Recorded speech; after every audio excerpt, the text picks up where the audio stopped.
ফাঁসি। কেউ কুচকুমার নাই, আজকে সমন্বয় কেউ আগাইতেছে না। দেশে কি বলছে, এত খুন খারাপ হলে কিভাবে কি হবে? অন্যায়ভাবে তাদেরকে হতাহত করেছে, আমরা তার বিচার চাই।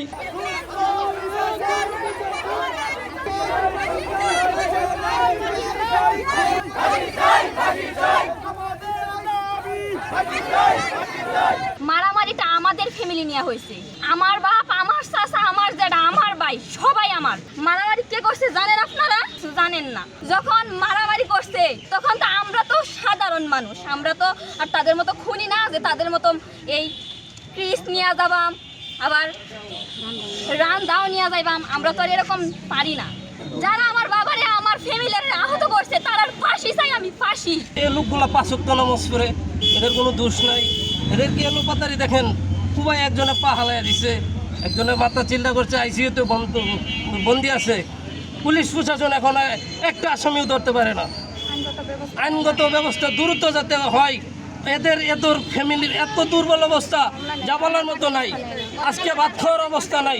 এদেরকে এই জমির বিষয় নিয়ে পঙ্গু করে একজনকে ভালো হয়েছে, চিকিৎসার জন্য কেউ খোঁজখবর নিতেছে না। এদের মেয়েদের যে অবস্থা এটা আমরা জানি, একটা মেয়ে বড় করতেছে, কেউ খোঁজখবর নাই।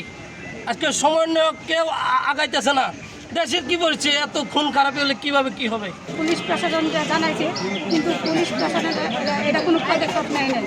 তারপরে শনিবার দিন তারা শুক্রবার দিন হাট পাইছে, হাট চাষ করছে, আবার শনিবার দিন তারা খেতে গেছে। তারা তো বুঝতে পারেনি যে তারা বস্তার ভিতরে ভরিয়া রান্দাও নিয়ে গেছে, মিষ্টি নিয়ে গেছে।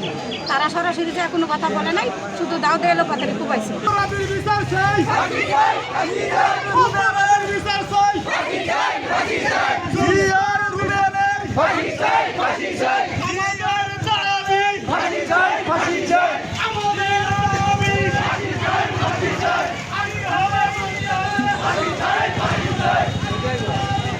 শনিবার আনুমানিক বেলা 11 ঘটিকার সময় বনকান্দা গ্রামে বিগত দিনের জমি সংক্রান্ত বিষয়ে জের হিসাবে যে মর্মান্তিক দুর্ঘটনা ঘটেছে, আমরা এই ঘটনাকে তীব্র নিন্দা ও প্রতিবাদ জানাই। আমরা বলতে চাই, আজকের এই মানববন্ধনের মধ্য দিয়ে প্রশাসনের দৃষ্টি আকর্ষণ করছি, আগামী দিনে যে দুর্বৃত্তরা নৃশংসভাবে তাদেরকে অমানবিকভাবে নির্যাতন করেছে, আহত করেছে এবং অন্যায়ভাবে তাদেরকে হতাহত করেছে, আমরা তার বিচার চাই। 12 জুলাই যে নৃশংসতম যে ঘটনাটি ঘটেছে, হতাহতের ঘটনা ঘটেছে, এই ঘটনাটি আসলেই কাম্য নয়। আমরা এই ঘটনাটির সুস্থ তদন্ত দাবি করছি এবং সুষ্ঠু তদন্তের মাধ্যমে যারা এই ঘটনাটা ঘটিয়েছে তাদেরকে খুঁজে বের করে আইনের আওতায় এনে আইনের মাধ্যমে তাদের সুষ্ঠু বিচার দাবি করছি।